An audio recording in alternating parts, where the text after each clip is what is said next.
This is Marla White, and I am submitting a video essay question for Anatomy and Physiology 2114 lecture, and this is for week 11.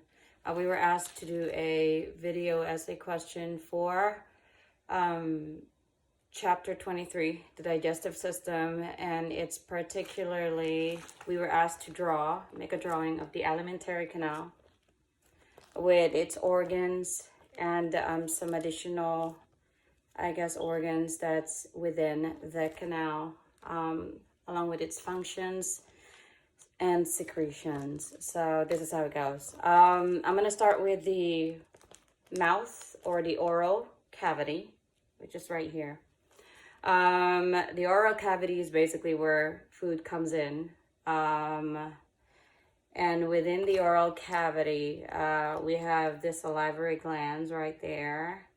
The salivary glands are the following: the parotid glands, sublingual glands, and submandibular gland. Within the salivary glands,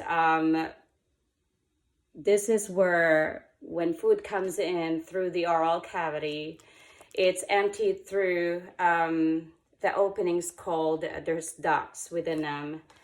Within the salivary glands, there are also mucus secretions, which is used for, or the esophagus produces the mucus also, which is used for, and it helps to keep the esophagus and the lining within to stay moist.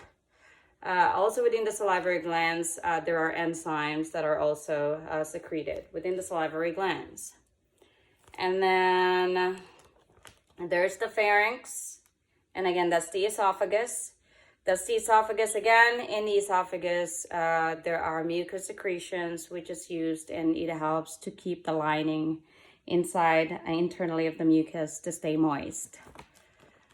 And under that, or inferior to the esophagus, will be the liver.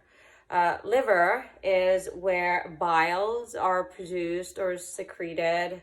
Biles travel through the liver and then exits through the common hepatic duct. Inferior, or right here where the liver is at, is the gallbladder. Under the liver, we have the stomach. And in the stomach, that's where, the food comes in and it's digested, or the digestion of the food continues on.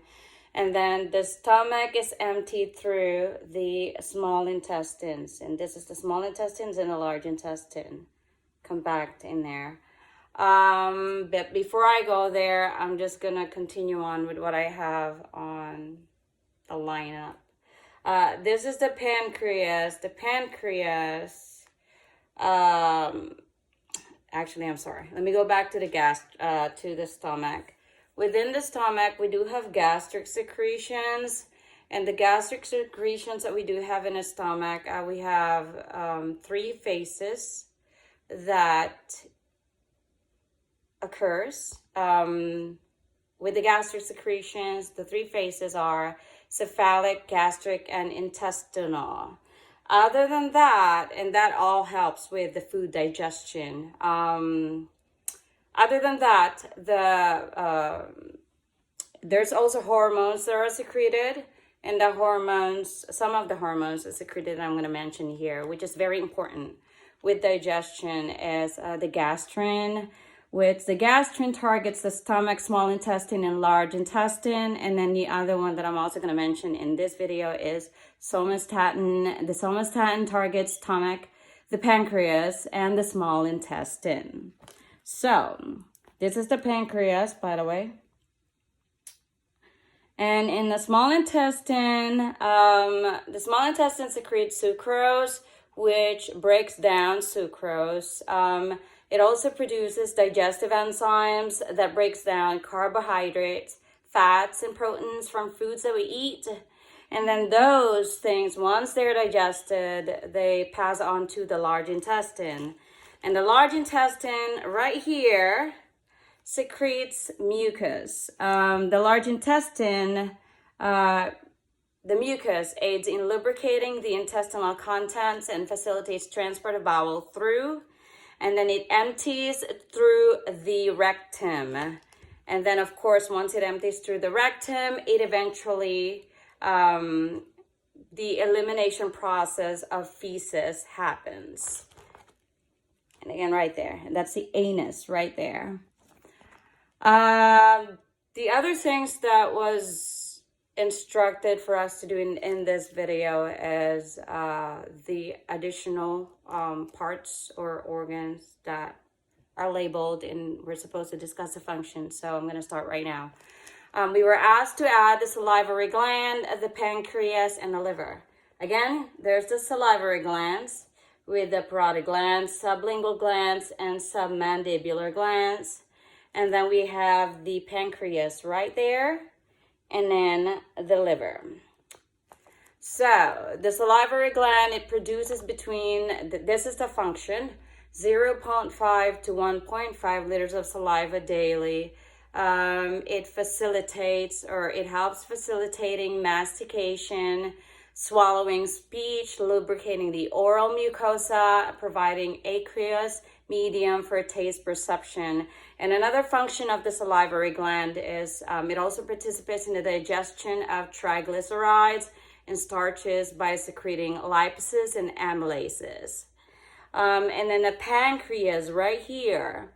The pancreas makes pancreatic juices called enzymes. Now, this enzymes helps break down, so it's actually what it does, it breaks down sugar, fats, and starches.